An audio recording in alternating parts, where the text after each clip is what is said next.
Good evening, everyone, and thank you for being here tonight. And my name is Emile Birashid. I'll be your host tonight. I'm the founder and director of the startup online magazine called startupbusiness.it. That is actually the oldest magazine talking about startups here in Italy. So I'm very happy to be here, and we will have very interesting event tonight with a presentation, the pitch sections of 5 startups coming from East Africa. Plus, we have some interesting hosts. We will animate a round table just after the pitches to share some of the other projects that are linking the innovative ecosystem of Europe and Italy specifically, and Africa. Africa, it's an interesting place where to develop innovation. I'm following it. I mean, if you read a little bit of Italian and you search on startup business, you'll find some articles about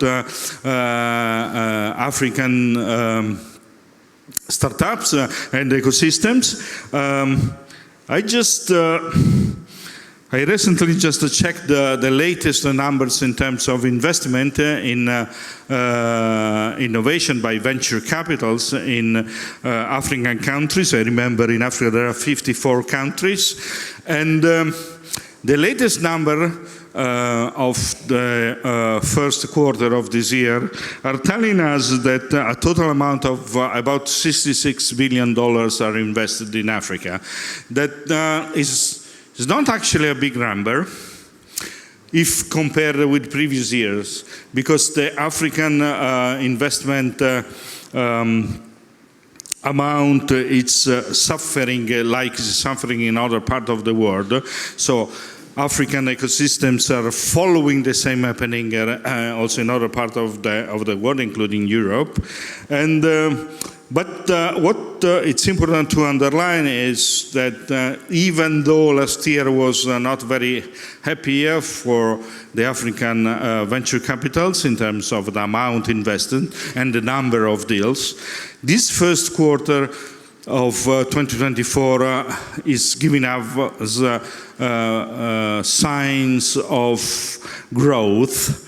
And this is a very good sign. Of course, we will look for what's happening in the second quarter, but the trend is positive. So this is a very good news for the African ecosystem and for the African startups. The other important thing is contamination. Contamination is very important, so I'm very happy to see 5 African-based startups here today. I know they have a very full program, thanks to the Startup African Roadtrip, and this is very important because it's my experience in the past when I was bringing Italian innovative companies around the world, in Japan or Australia specifically. I was witnessing directly the importance of contamination on different ecosystems and different entrepreneurs or entrepreneurs that are coming from different ecosystems. But at the same time, what is very nice to notice is that the mindset of the entrepreneurs that are developing innovative ventures, regardless where they are in the world, they think in the same way. So there is a sort of worldwide culture of the concept of the new way to do entrepreneurship and innovation. And this is something that it's important because it facilitates the interactions between entrepreneurs and also investors coming from different places. And so far, every place I went, including places in Africa, I met innovative entrepreneurs. I was witnessing this. So I'm quite sure this is going to happen everywhere. Well, thanks for being here again. And I'll ask to Andrea Censoni, that he's the president of and co-founder of Startup Africa, to join me on the stage, so he can deliver you, Thank can you, share Emil. with you with a jacket. Very good. Yeah. Yeah. Thank you very much. Thank you, Emil. Thank you very much for joining. So, and Stacy, presenting just us. I have to stay here all the time. So. Yeah. But very, very shortly, I would like to welcome everybody for being here. I'm really happy because if I came back with my mind 2 years ago, we realized the first edition of Startup Africa Roadshow, and at the time, everyone told us we were crazy. I think we are a group of crazy volunteers because our association and all the activities that we do are realized thanks to the contribution of our volunteers. And I think we are a group of crazy volunteers, yeah, because otherwise I can't imagine how to define ourselves. Startup Africa Day is, as you know, is inside this week, which is Startup Africa Roadshow. During this week, 5 East African startups have flight to Italy in order to create the connection and to meet the Italian innovation ecosystem. And Startup Africa Roadshow is the best sum up of what we do and what we realize as Be Entrepreneurs mission, as the mission of our association. Create connection without borders and help young entrepreneurs from, in this case, East Africa, to grow and to learn from the Italian ones. So again, thank you very much. I would like to thank also all our East African and Italian partners which made this initiative possible, starting from the Italian Embassy of Rwanda and Rwanda Development Board, but also Fondazione Cariplo, Cariplo Factory, Primo Venture, Enijaul, and all the others Italian partners which are helping us during this week.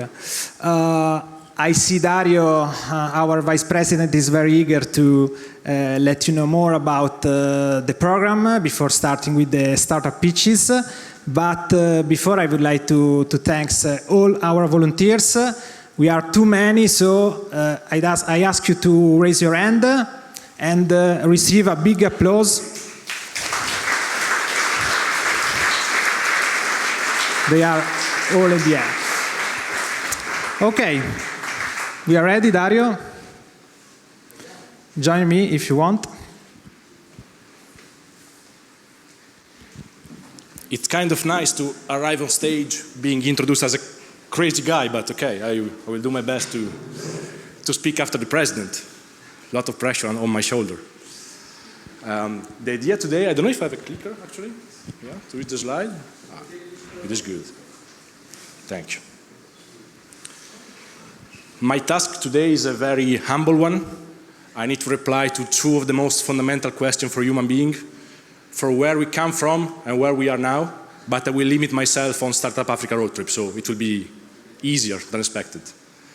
The idea is really to give you more details about our activities, what we have realized so far, and why we are here today, how we arrived here today. We were in Kigali in August. You see some pictures, smiles, dancing, hugs. And the idea is really to let you travel with us to discover more about what you have done. Before this, I would like to make a personal introduction on the name, which seems very easy, but I think it needs a clarification. Next Generation Africa. We talk a lot about Africa as a continent of future, but we believe it's already the continent of present. And this is why I've appreciated the introduction also by Emil. Where we travel in Africa, we see young guys with fresh ideas, with high quality education, with access to incubation, innovation hub. There is a lot that is happening now in Africa. So next generation means that the project will have an impact on the future generation, but the projects are here now today, and this is why we are here to discover them. So actually, next edition we could call it This Generation Africa. Maybe it could be a good idea for the future. And this is exactly what I was talking about. So we were, as I said in the trailer, we were in Tanzania, in Kenya, Rwanda, and Uganda. We are about to go to Morocco. And every time we discover new faces, new person, new ideas, targeting global challenges. This is the most important thing that we see, that the target that we see in front of us are common all around the world. And we work together to tackle also the market opportunities that we see around these challenges. And there is this entrepreneurship fiber inside all of us that we discover more and more in every trip that we make to Africa. And this innovation, the fact that this innovation is already happening, it's very clearly indicated by the number of universities, of incubators, digital apps that we see all around the continent. Of course, there are differences in geography between countries. Africa is not one single block, of course. But things are happening and innovation is there.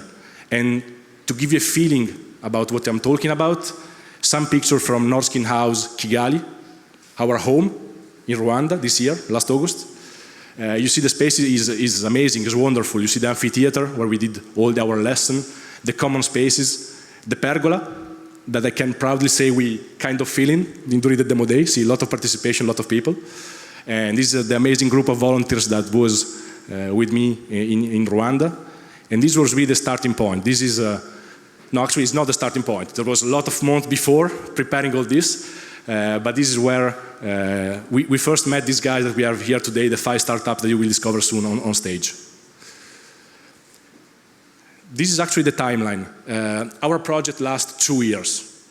It's a lot of work and it's a lot of up and down. You see, there are moments in these 2 years' time that you kind of think that maybe this time you won't make it. You don't feel confident enough. And this slide actually is to show you a little bit what we do. So the call for startups, the application and selection, the onboarding up to the bootcamp week and the final event, the demo day, to select the 5 winning startups. But it's also a way to say a big thank you, because we feel your support, not only today, not only here, but along all these 2 years of project. This is very important for us, and I really want to remark it once again. Thank you very much.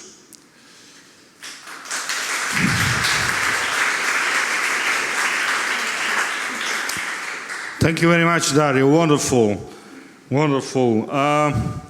Can you tell us something about, the latest experience you had going to Kigali?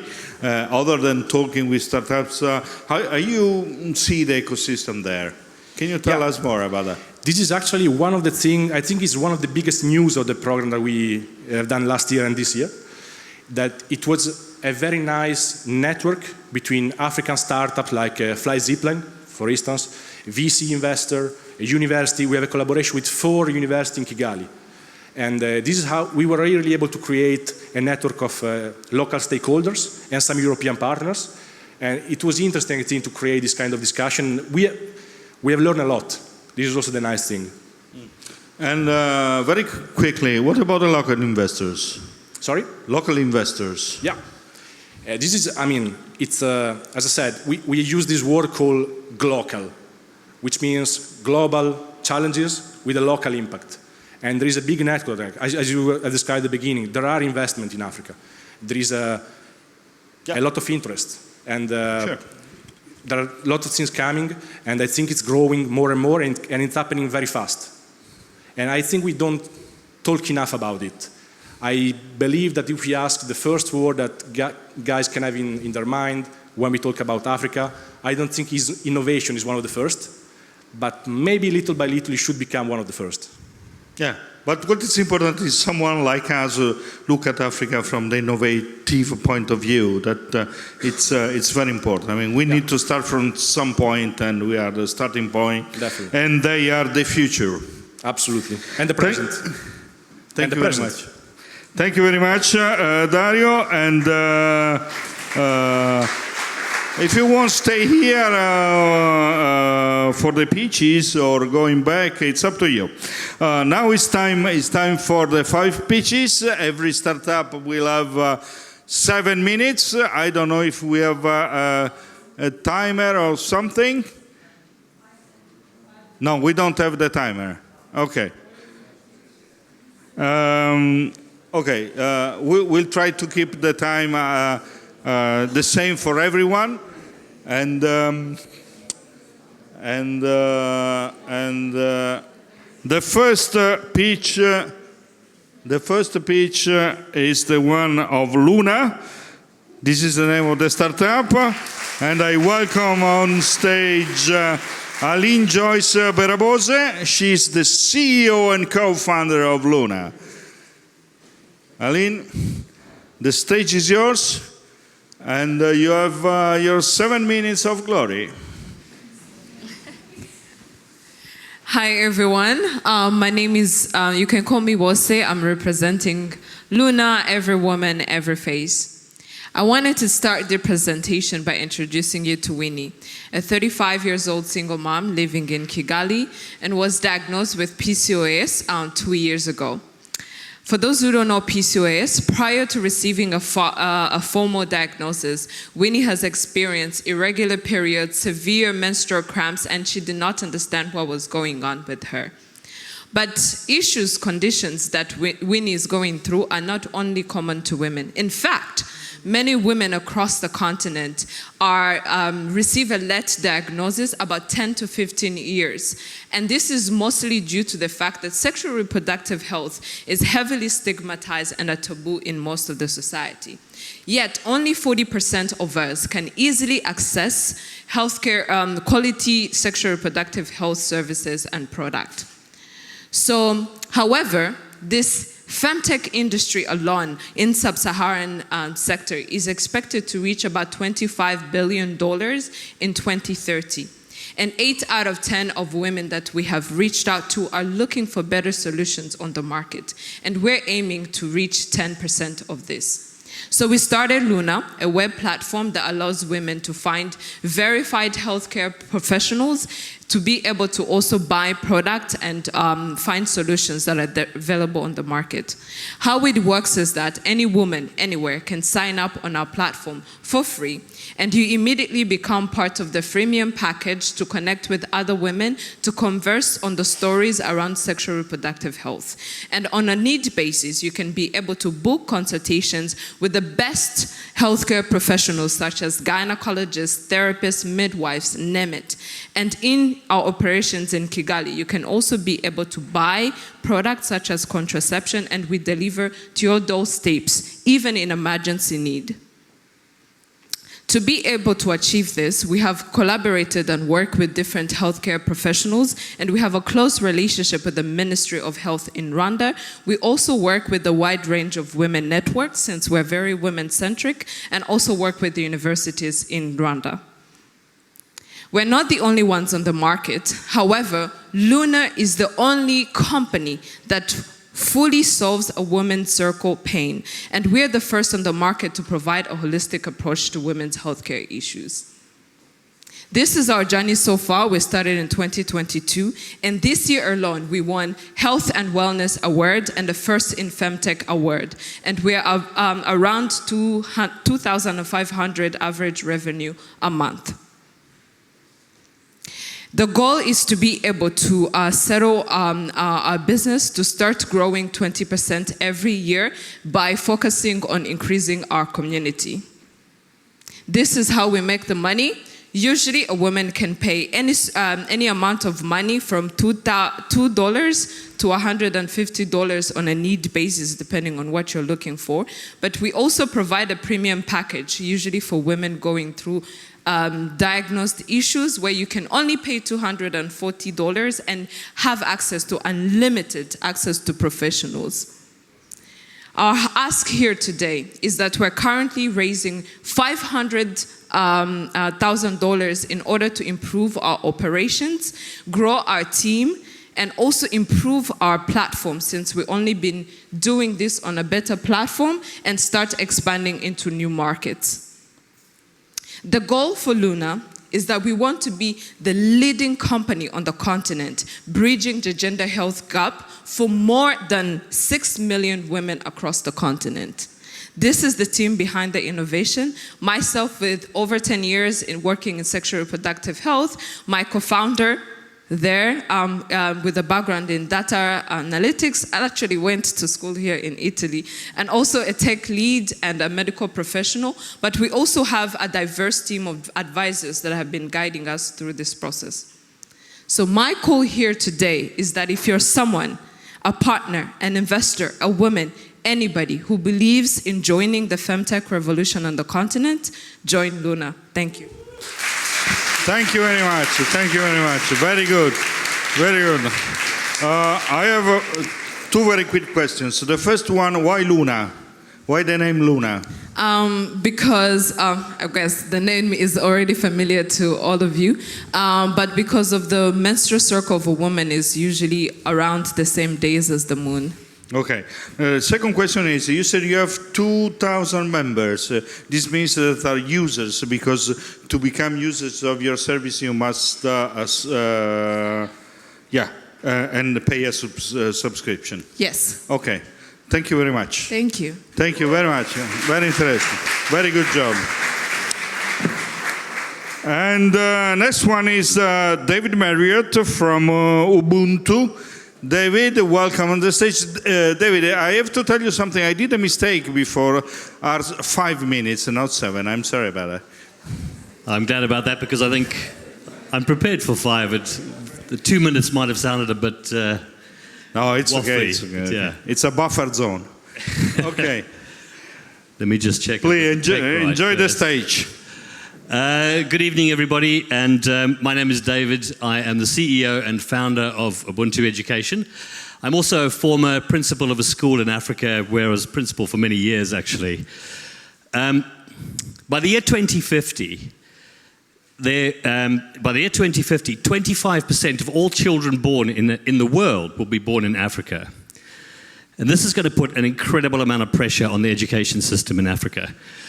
And the vast majority of those children are currently receiving an education which is substandard. That's just to set the stage. But at Ubuntu, it is our mission to move the needle in education in Africa. And we are doing that by providing an online hub where all the players in the ecosystem can connect, learn, and grow together.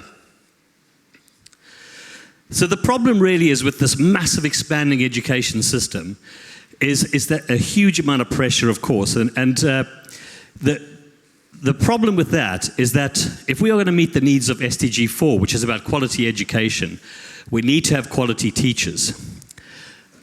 And in order to do that, but the problem really is that we just don't, that is not available at the moment. There's a lot of disconnection and dismemberment in the whole ecosystem. There are no professional networks. There's very little interaction between the various players, and the teacher voice, which is so important in understanding the education system, is just simply lacking. So the solution to this is really that we build the largest network of teachers in Africa and then provide access to this network to people that are looking to recruit good quality teachers, and for service providers that are looking to understand the ecosystem much better from the point of view of teachers. So welcome to the Ubuntu Hub, and this is our online network of teachers. It's a place where teachers can grow professionally. It's the community, it is our product, it is that thing that people will access. So it's a place where teachers can fill in polls and surveys to contribute to to conversations in education. It's also a place where teachers can access courses, webinars, things like that can help them grow as professionals. And it's a place where they can showcase themselves as professionals. And most importantly, it is a network. It is like LinkedIn for teachers. Consider it the biggest social network for teachers or the biggest staff room in Africa. And it looks a bit like this. You can see there's a jobs platform where schools can actually go on, advertise jobs that they have available directly to a pool of teachers. It's where service providers can provide courses that teachers can access. And of course, it's a place where individual teachers can showcase themselves and grow their own personal brand as teaching professionals.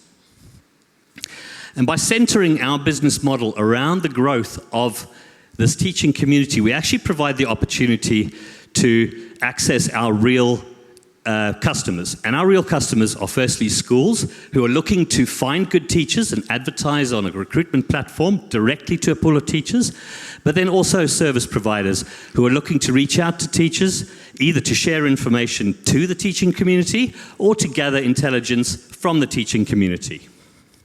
And it's our target to reach 1 million of these teachers by the end of 2028. There are so many little entities, or so many entities in the education space in terms of service provision. And we don't consider any of these competitors. These are actually all our customers, if you like. They're co-competitors. And the reason for that is the existence of the Ubuntu Hub is really a platform for every player in the education space to be able to develop their side of education or their little contribution for education in their own way. We provide the platform that can boost every single one of these entities. So we become an aggregator, and we are the only aggregator actually of education players in Africa. So far, we've experienced a significant uptake on the hub. We've got nearly 10,000 members already signed up, and this uptake is really, really quick with a very low cost of acquisition. And of course, our engagement is growing all the time. Our team is made up of educators, so we really understand the education landscape. We've all taught in Africa. We've got a collective more than 40 years, but we're supported by a very able advisory board as well. And what we're asking for at the moment is $250,000 to get us to the next level, to give us that, to grow our team a little bit because we're really running at capacity, but then also to develop our platform and our offering and our R&D, if you like. And then the third thing is to penetrate our tier 1 country markets of Kenya, Rwanda, Nigeria, and South Africa. But we're not only looking for money, we are looking for people who want to partner with us in this exciting venture and really contribute. Thank you very much.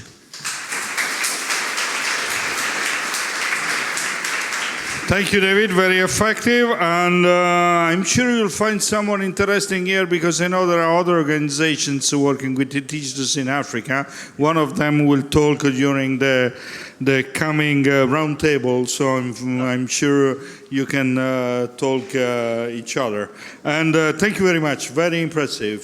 Thank you very much, Emil. Thank you. Thank you. Next on stage, it's Kelvin Odobo.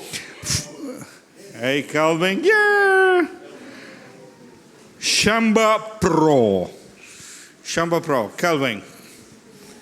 Stage is yours. Good evening. My name is Kelvin Odobo. I'm ideally a farmer, although I'm an agronomist by training. I've been working in the industry for about 15 years, and I've seen a lot of failing farm businesses and a few successful farmers. So I'm the founder of Shamba Pro. Shamba Pro means farmer, professional farmer in Swahili. Yes. So over the past 15 years, I've worked with tens of thousands of African farmers, and most of them believe that they can make cross-generational wealth from agriculture. But they often fail because they cannot access funding to grow and expand their farm businesses. The main reason is because, one, they do not have accurate farm records, and two, because traditional banks like to attach houses and other kinds of physical property in order to offer credit because they don't understand farming, and farming is not their core business. It's a huge problem. Only 5% of loans in Africa go to agribusiness, and we have a $27 billion smallholder financing gap in Africa, which expands to about 450 billion across the world. So our solution is a simple agri-fintech platform to help these small farm businesses de-risk, and after de-risking, to be able to be linked to agribusiness partners, which include the off-takers or buyers of farm produce, and two, the suppliers of inputs, technology, and other farm services, and three, the organizations that are able to finance farming if it's de-risked enough. So our product works this way. One, we're able to help the farmer to locate their farm on a Google map with a map, and then we're able to provide weather forecasts. Two, we're able to provide a tool where they can maintain accurate farmer records does production and financial records, and generate reports that will help them to gauge the financial health of their business on the go. And then 3, to be able to use this leveraged digital profile to access buyers, lenders, and suppliers in Africa and all over the world. So we're looking to create an ecosystem that looks like this. We want to combine farm-level data together with remote sensing data, then combine it with digital advisory services that are scalable, and then create a digital profile that will be easy to link to agribusiness partners that will complete a perfect agribusiness system. So the market opportunity for the farm management software is $25 billion across the world. We are looking to capture a market share of $15 million by 2029. That's about 5 years from today. We have local and global competitors, but the way the Africa agribusiness ecosystem is set up is that about 70% of Africans are engaged in agriculture. Out of that 70%, 10% of them are actually commercial farms. And then you have about 60% of them are smallholder farms. Most of them are doing farming subsistently. They're not doing it for money. So there's a missing middle of about 20% of farmers who are doing it for the money, but are struggling to reach the commercial level. And that's our sole niche of focus. Yeah, so we have a freemium model with a simple tool that allows our users to start testing the features of our product, upgrading to a Shamba Pro Plus that gives them additional features, in future with a Shamba Pro Enterprise that enables them to run a commercial farm. And then we also have a discounted group subscription where partners of farmers can help to sponsor farmers to get the benefits of our product. So our traction, basically right now we have 318 active users after over 1,000 signups in over 5 African countries. And we hope to raise this to about $20,000 of revenue by the end of this year after the launch of our paid product. So our current focus in the next 6 months is basically 3 things. 1, increased user base. 2, increased revenue. And 3, fundraising. So we basically go to markets through in-person and digital means, through farmer events, through our own networks, as well as surprisingly through Twitter Spaces, where our early adopters tend to hang around, and partnerships with partners of farm business owners. We have a team that combines about 45 years of experience across agribusiness, software engineering, finance, and administration that is helping us to take us from this level to the next level. So we're looking for $250,000 in a pre-seed round that we'll be raising in the second half of the year. And this will help us to get from Shamba Pro 01, the farm management software, to Shamba Pro 02, the agri-fintech platform, where first we are facilitating linkages to facilitating transactions and taking a commission. We are also looking for partners who will help us to sponsor group subscriptions of Shamba Pro, as well as partners who will advertise their products to farm owners in Africa for win-win benefits. I look forward to talking to some of you to find out how we can help improve the agricultural ecosystem in Africa. Thank you. Thank you, Calvin. Thank you very much. A very quick question. Now you are in the test phase, right? So you started to implement your solution with the farmers.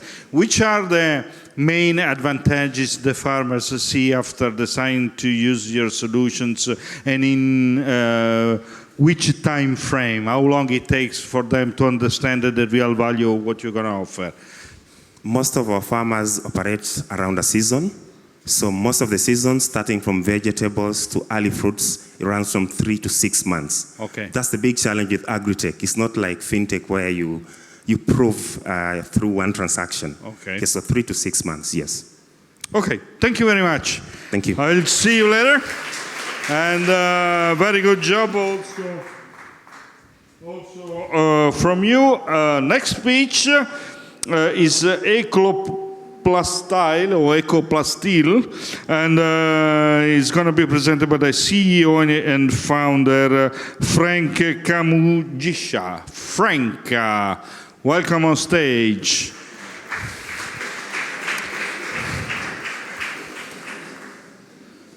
Yes. Hello.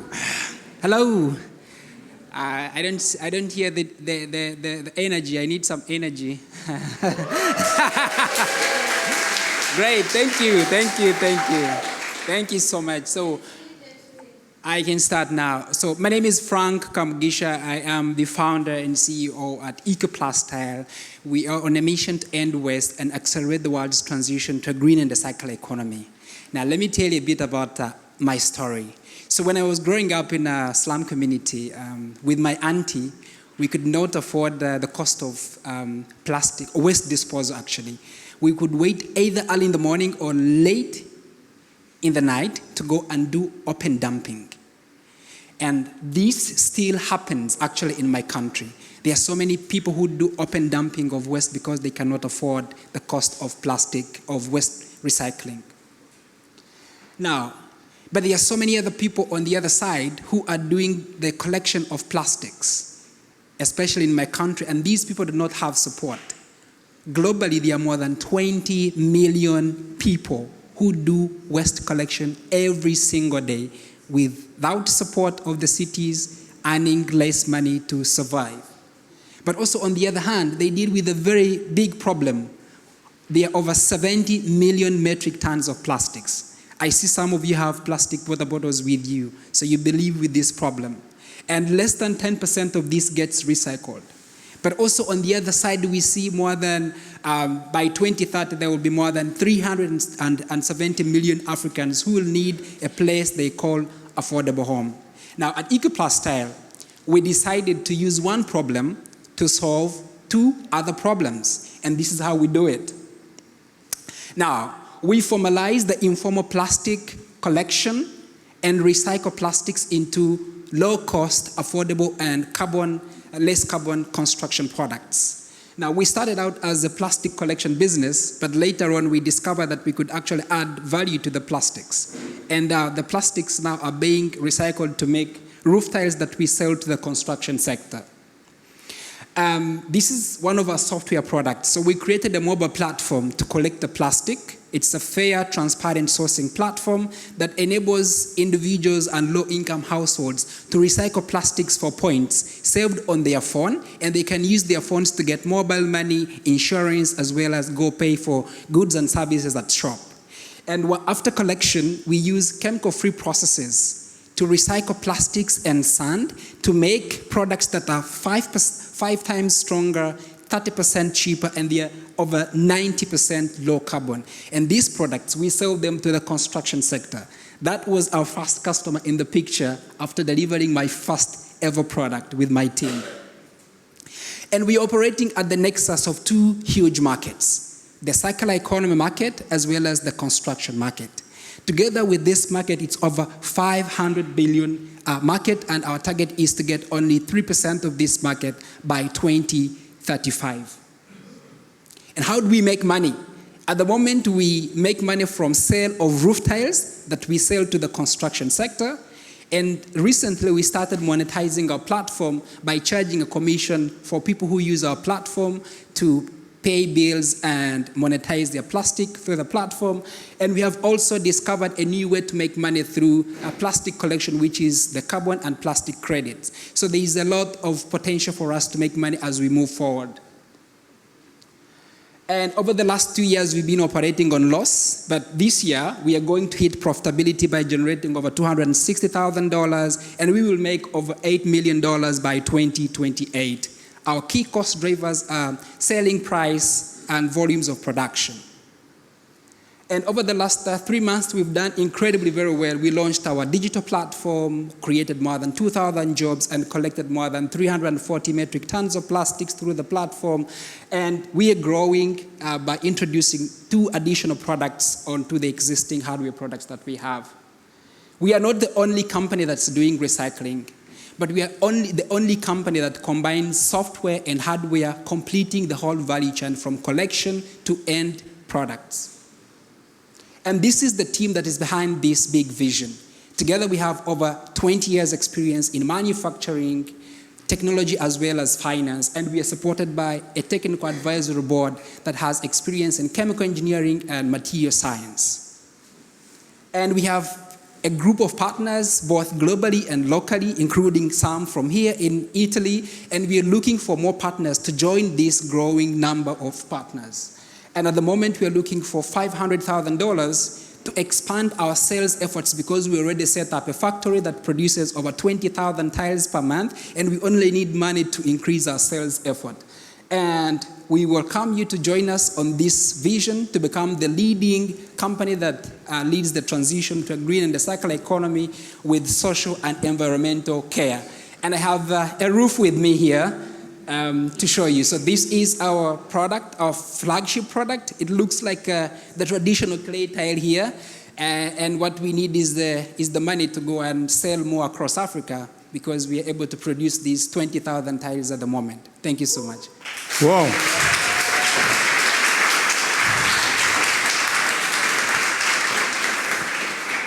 Thank you very much, Frank. Very nice job. Very impressive. I like also your numbers. And I have to tell you, after all those days it's raining in Milano, the roof of my house is leaking. So please come to give a look later on. And this does yeah, not I need this. exactly. Can I keep it and bring it? Yeah, thank you. Thank you very much. Thank you very much. And no. Where do you go? I want to ask you a couple of things. Come up. The first thing is, I don't understand if the process you're using is by anyhow patent or covered by intellectual protection. This is the first question. The second question is, you, in the vision you have this kind of material, can be used also for any other applications? Which one could be the next? Thank you so much. Yes, so we have a proprietary technology, because we use a technology called Wax-2 technology that uses wax from bees to replace chemical processes to make our tile. And we already filed for patents.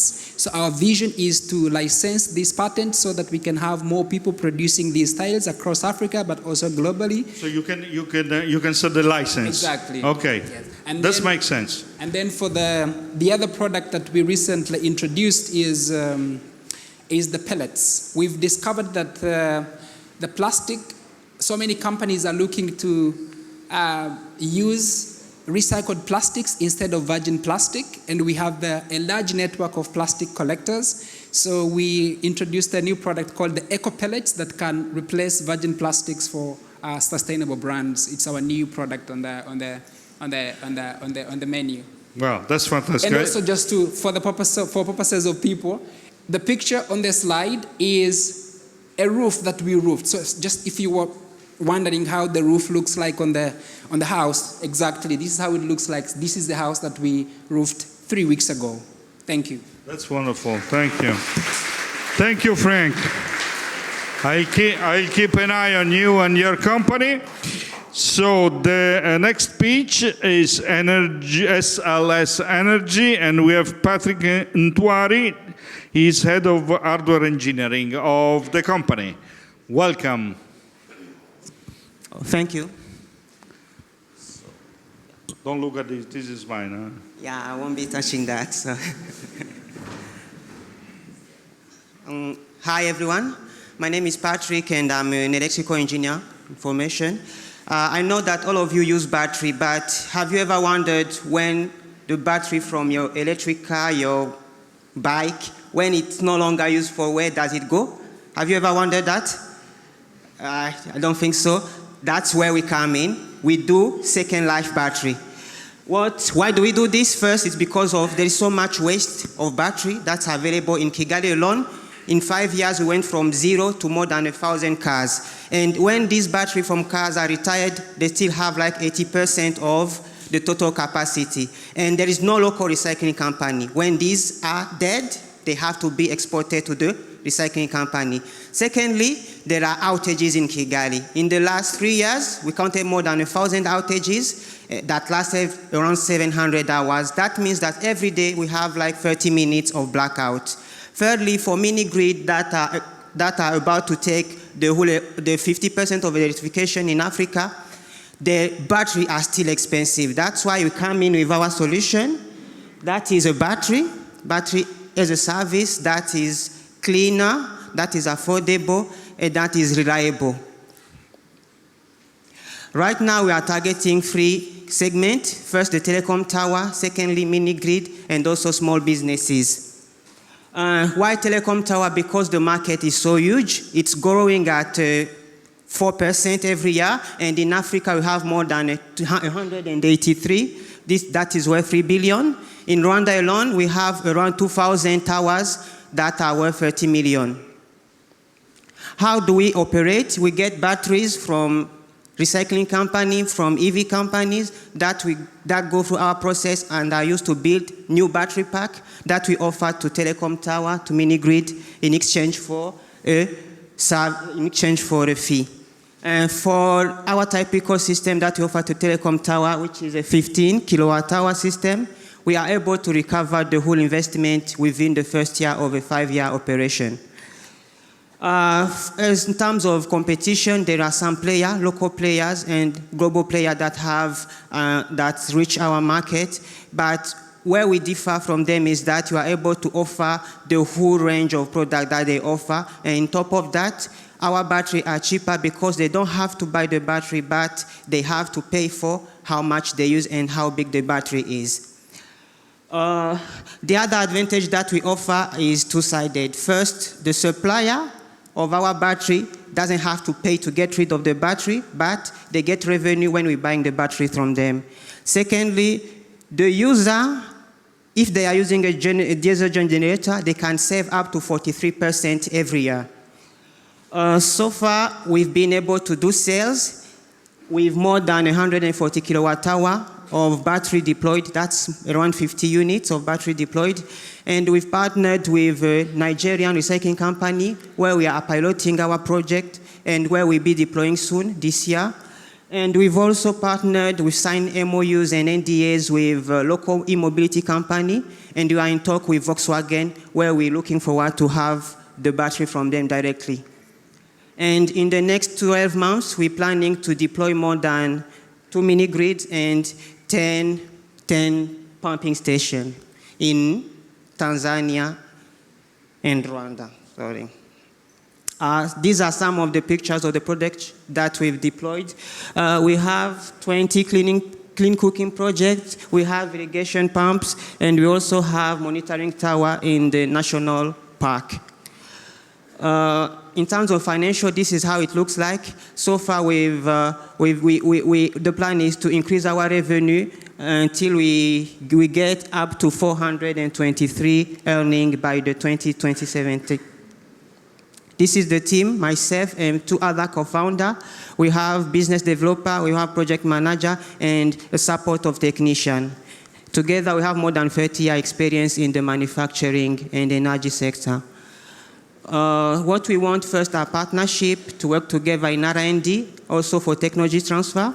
We are also looking for funding for 900 USDs that are going to be used in developing, expanding our production capacity. And that funding will be allocated mostly to equipment, team, and operation. So if you are into reusing things, if you are into clean tech, come and talk with us so that we can help people give a second life to your battery. Thank you.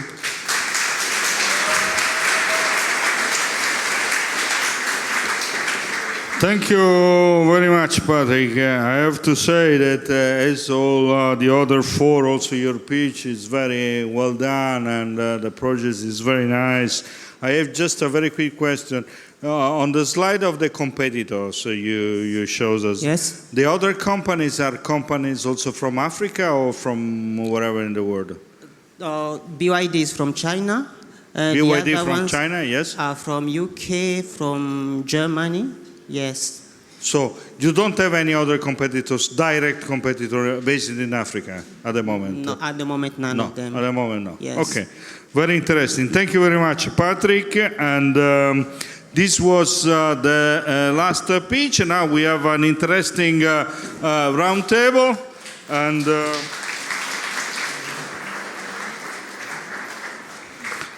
Frank, take your roof back for a little while, please. And yeah, we add 2 more chairs because we have Thank you very much, man. I'll bring you at least. Yeah, please. Yeah, wow. Yeah. We have a chat during the drink and we'll talk about under the roof. Okay, I need one more. Yes, here it is. Okay, so now I can, grazie mille, Dario. Now I'm very happy to invite on the stage with me Gianluca De Tori, is chairman and general partner of Primo Venture. So we have an investor, venture capital. Welcome, Gianluca. Then Cristina Toscano, she's program officer of Fondazione Cariplo for the project in Africa. She's gonna tell us much more about what she does. Michele Raggio, founder and project leader of Seed Science, and we're talking about education here. And Domenica Surace, she's head of impact assessment, monitoring and reporting of Joule. Joule is the school of Eni for the enterprise. Welcome to Domenica. And last but not least, Francesca Oliva, she's energy and social entrepreneurship focal person responsible for the Fondazione AVSI. Very good. Now we have about 20 minutes. I want to be a little bit dynamic. So the first round, I'll ask him to tell us more what I do every day and which kind of specific projects they are developing, connecting Europe, Italy, and Africa, so we can then go in deep. I'll start with you, Francesca. You have a mic. Here it is. So. Yeah, thanks for the invitation. I'm especially happy to be here because I followed up and was there at the beginning of the Startup Africa Roadtrip. I was actually scoping ecosystems in Rwanda for Andrea Censoni. So I work for AVSI Foundation. I'm called Francesca Oliva. AVSI Foundation is a civil society organization that has been there for 50 years. What we do is development projects across 40 countries in the world. We have reached over 7 million beneficiaries in 2022, and we have a turnover of 100 million euros per year.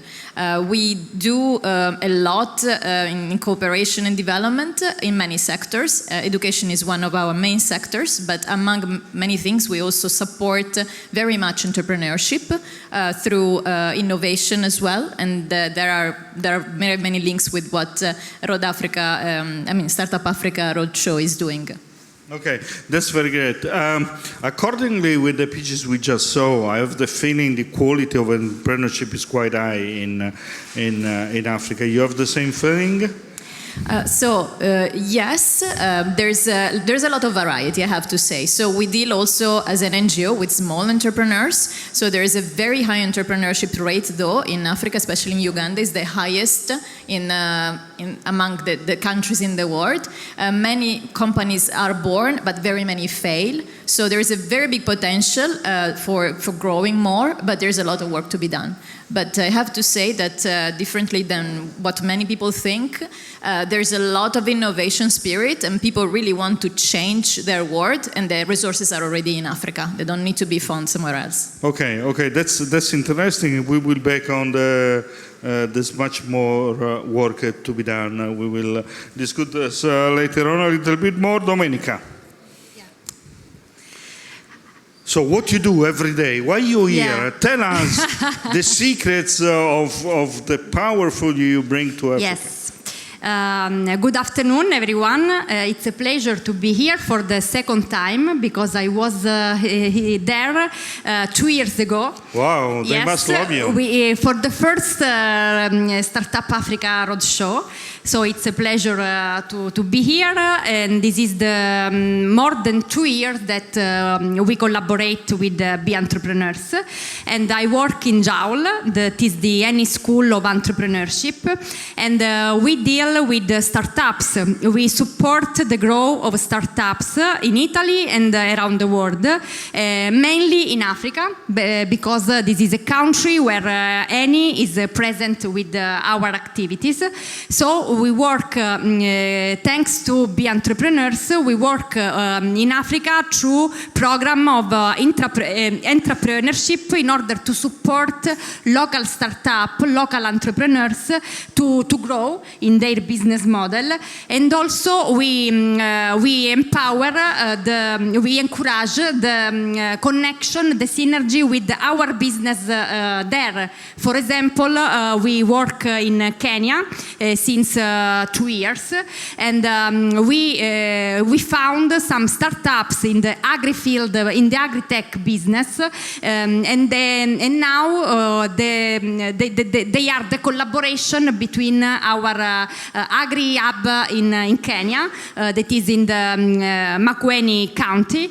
So we are very engaged in order to support the local entrepreneurship, but also to find a solution for our business in that country.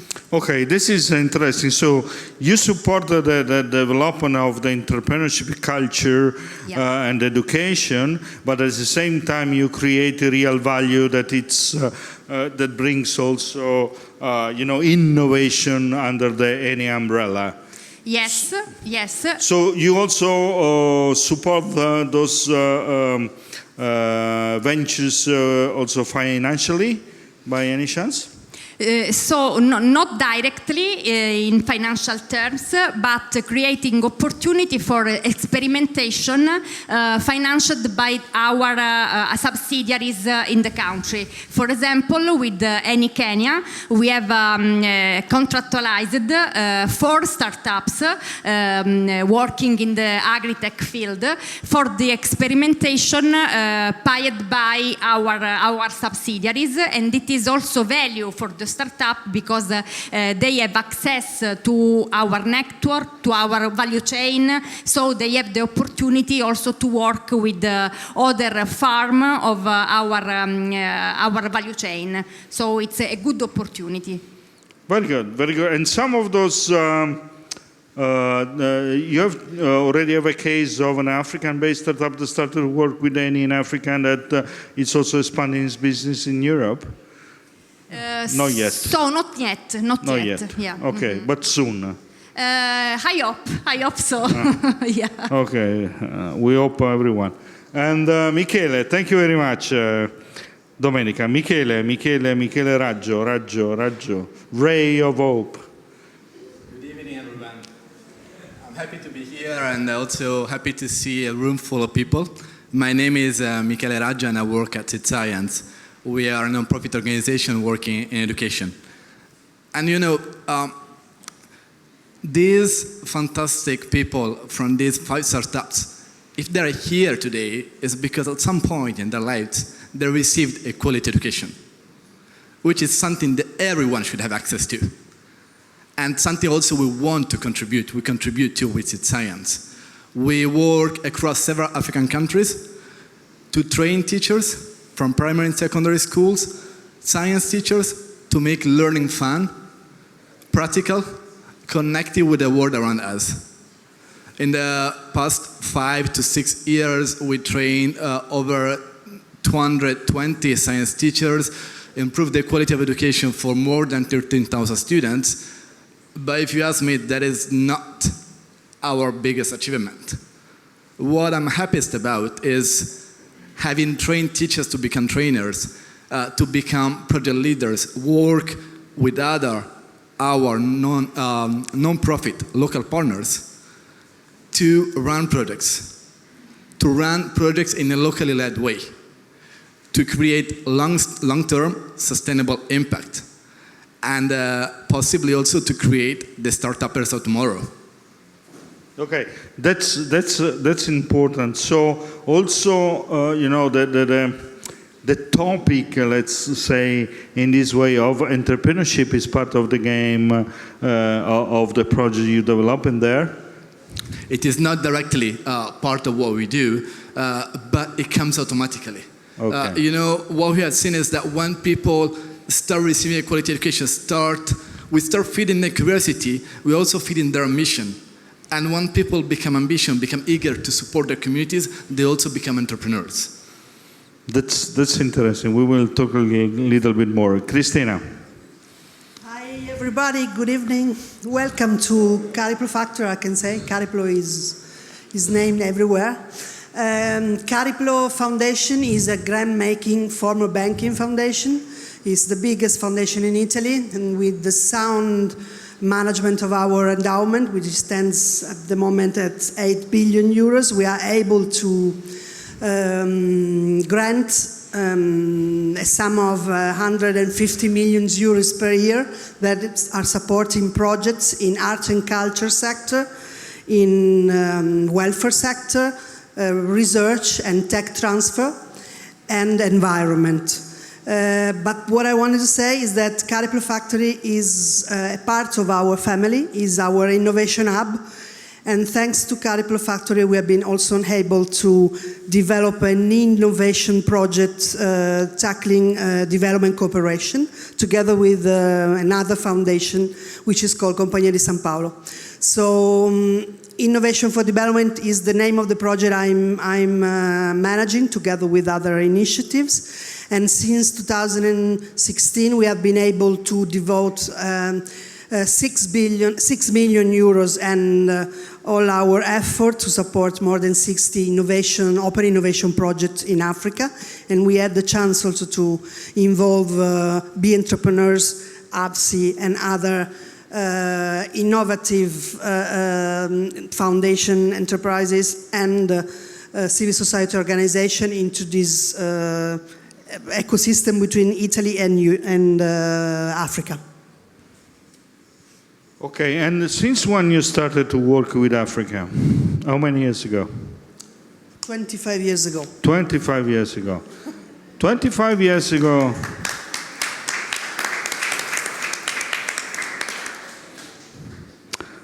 I was born 25 years ago. I was not here. No, the question I want to ask you is, after 25 years, how you see the change out there? Which are the main changes you're witnessing? Which are the main differences now from compared 25 years ago you are seeing? Which are the big things? Because this is very important. I mean, if I go to Africa, I go now and see what is now, but you have this experience, and can you tell us something that let us understand how fast the things are moving there? Yeah, I think that everything has changed. I'm in the development cooperation ecosystems since my degree.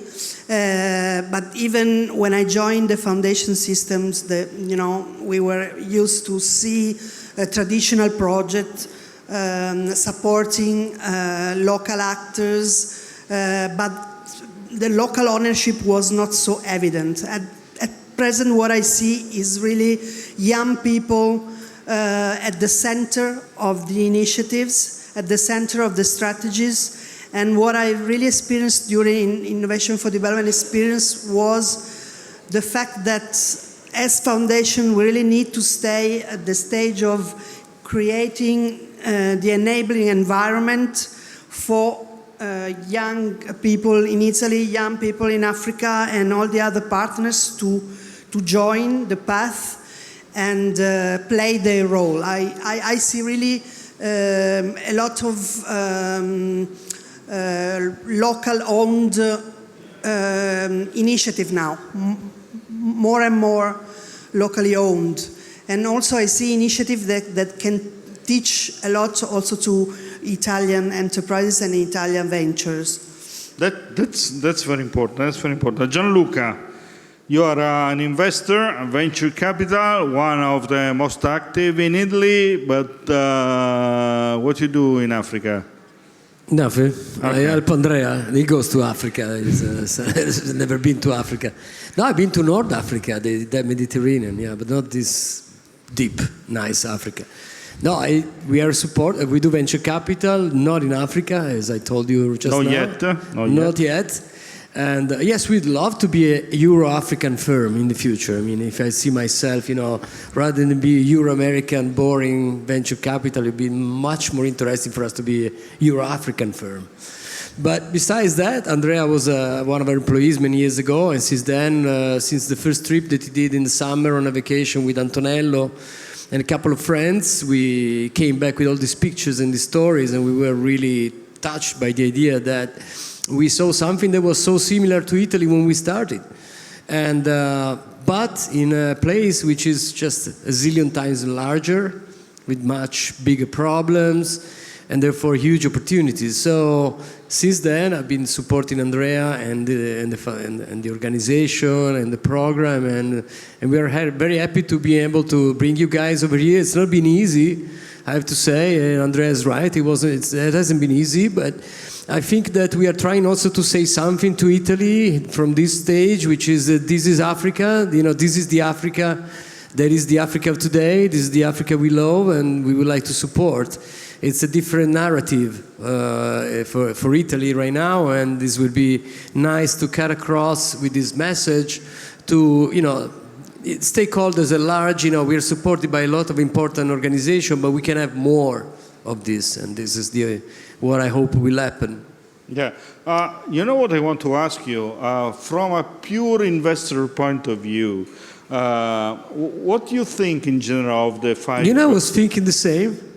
So it was like looking at the pitches when we were in Calabria 15 years ago, but they have revenues already. And some are profitable already. It's amazing. You know, it was like, you know, at the time it was all PowerPoints. And it was all PowerPoints. Okay, so do we start? Yeah, we start from the beginning, build the product, right? Here there's actually entrepreneurs that are on the ground. They have customers. The product is commercial in many. So they're already going. In one company is profitable already. So it is really different. So, and why is this? I think that the more hunger you have, the more you want to run, the more you want to achieve, the more you want your country to be better, your life to be better, your community to be better. And so you fight more. And you bootstrap more. And there are less investors. So you have to be prepared, you know, because it's going to be hard. It's going to be hard to raise funds. Yeah, that's important. Thank you very much for this. Francesca, the mic, yes. You say there is still a lot of job to do. So, where, what, when, why, who? Yeah, this is an easy question because the solutions come if there is a problem. So still there are many problems to be solved, and as an NGO we work with many of these problems all the time. So just to give you an example, we work with a lot of farmers. So the farmers were also served by one of the entrepreneurs here. Yeah, Shamba Pro. Shamba, exactly. We need to link. Shamba. So the farmers in some of the rural areas, they need to be linked to bigger markets and also to acquire products that are a little bit cheaper for them. So a couple of years ago, we collaborated with the Marula Protein. That was one of the enterprises that was selected for the last round of Startup Africa Roadtrip. And we worked together to help them to tailor their products also for the pockets of the poor farmers we were working with.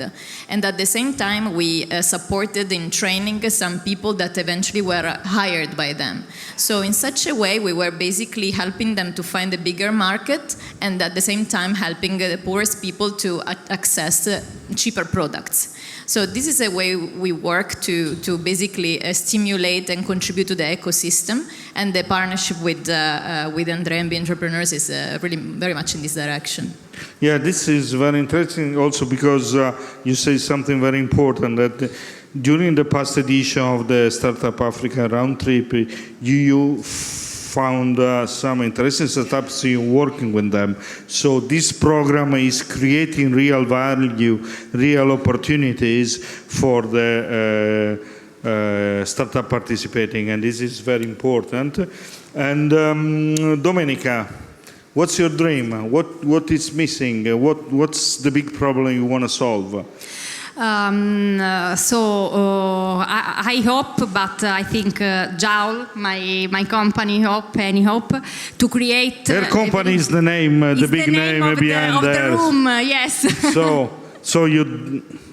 So we hope must remember it. Yeah. To create a concrete collaboration between Italian ecosystem and African ecosystem, but also to create local development on the country, because what we saw is that there are a lot of innovation in Africa, as you said.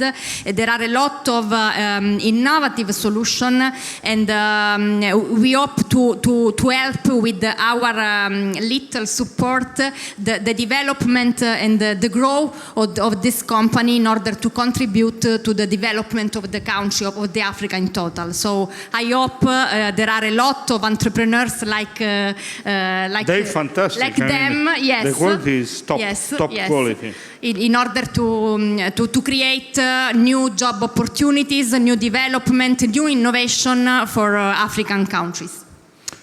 Michele, tell us what's when you travel back to Africa next?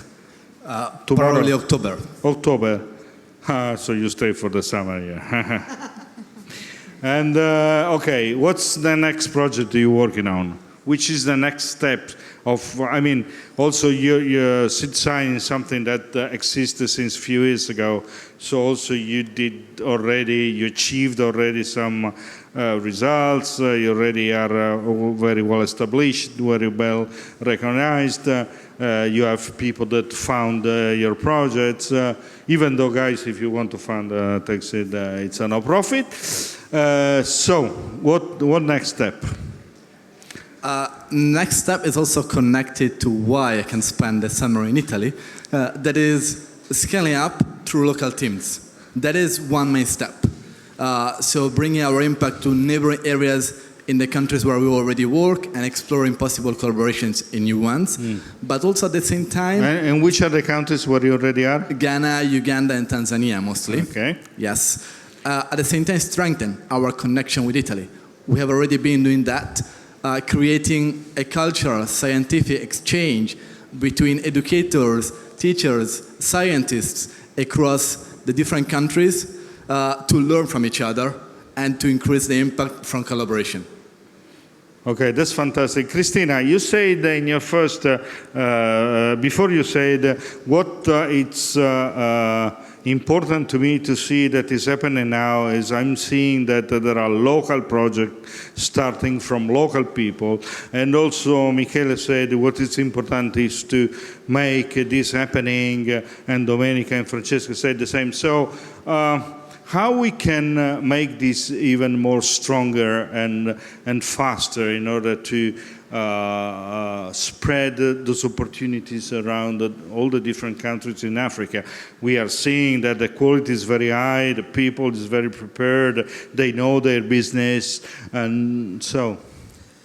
First of all, what I can say is that I come just 10 days ago. I was in Ghent for our European Philanthropy Europe Association gathering, and we were there and we signed for the first time a statement on locally led development, and I think that this is something important for Italian actors and European actors to join also USAID and other big actors in development cooperation, strongly saying that in the future we see locally led development, and all development strategies must be based on the direct dialogue with local actors. Within this space, okay, we are supporting not-for-profit organizations and initiatives, but there's space in our partnerships for local social enterprises and impact enterprises to join initiatives. And that's what was the model we developed within Innovation for Development. So I think that we really need to find, even ourselves, more partners in terms of more philanthropic institution, more development aid institution and whatever to join efforts into this space. Yeah. You know?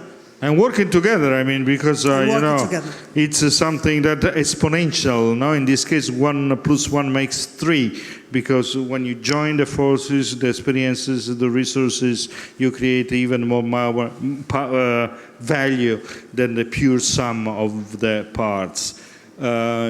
Gianluca, thank you for helping me in this, and Yes, the question I have, you ever had any chance to talk with some African investors and see how they approach the way to invest in startups? Yeah, I mean, more than African, we are talking to European investors. We would like to put together a fund, like a 50 million euro fund that will invest in Africa, hopefully 25. So we are starting to talk to investors now and see, the reaction, whether it's something completely new for them, geography is new. But I think we've seen today, this is just the tip of a big iceberg that is huge actually underneath. There is a huge entrepreneurial movement in Africa. Philanthropy is great, aid is fundamental, but entrepreneurs are going to change society. Yep. And if they make money and be profitable and we make money for investors, this is going to be a flywheel that will really generate a huge boost for development of Africa. So if we can make money by investing in African startups and return those money multiplied by 2 or 3 to the investors, there's an unstoppable movement of African startup will conquer Africa. So I think it's the biggest opportunity we have on venture capital in the next 10 years, and we love to be there, and so that's the idea. I think we need all different legs of working with Africa and to be partners. And empowering entrepreneurs is definitely a solution for good. It's a sustainable solution for good, because then, as we know in Italy, you guys, some of you will be really successful, some of you won't be successful anyway, and even if you won't be successful, the amount of learning that you will make and you will pass out to others that will try after your inspiration will be huge. In Italy, it all started with a few startups, in some weird places, in bar camps, in informal meetings, and now it's 30,000 startups in Italy, okay? And lots of new generation, they see an opportunity to do what they want, and to, in the meantime, to change their country, to change what's around them. So this is what we would love to do. We're looking forward. Let's go to Africa to bring to develop also the VC industry and work with African VCs. I know there are already some European-based vehicles doing projects with Africa. There's a project called Chapter 54, because 54 is the number of African countries, made by a French-based investor. They are developing this project in order to match. You have to pay. It's different. I mean, doing venture capital without the capital is, inviting people for dinner, for spaghetti, but there's just the sauce. It's just, you need the money to make companies. So that's a nice program for entrepreneurship and these kind of things. Yeah. But again, there is a different idea in saying, let's deploy money in actually building companies in Africa. It's a bit different. Yeah. Hey, all this is great. I don't want to be misunderstood. But I think also us as Italian, that would be a step forward in terms of our, approach to this. Bring money. Show me the money. Yeah. Yeah. Okay. You see, he's laughing. Yeah, I'm right. Am I right? Yeah. Show me the money. Yeah. Guys, he has the money, so please. And thank you very much. Thank you very much to all of you. Thank you very much, Michele, Gianluca, Cristina, Domenica, Francesca, to being with us. And we are gonna go to the last part of this event. And he's running away. Please run away. And the last part of this evening, that is fully dedicated to the people that organized this event, the tour, and all the things. So I want to invite on the stage all the startups first, then all the volunteers coming up. Andrea, Dario, please come up.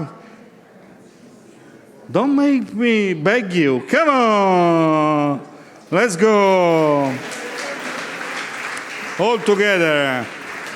There is also the certificate of completion. The certificate of completion for the 5 startups. So I invite all the entrepreneurs. I want everybody on the stage. Thank you very much. Big smiles. founders, co-founders, investors. Frank, here we go. Come on, Frank. Very good job, man. Bravo. Thank you. Bravo. Very good, very good, very good. Take the pictures, all the pictures. Let's show the certificates.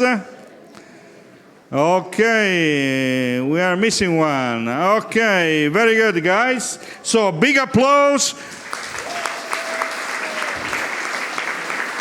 Thank you very much, guys. Big smiles. Thank you very much. And I don't know if Andrea wants to say something, the president, at this stage. No, he don't. Enjoy the aperitif. Thank you to be with us, and as always, may the force be with you.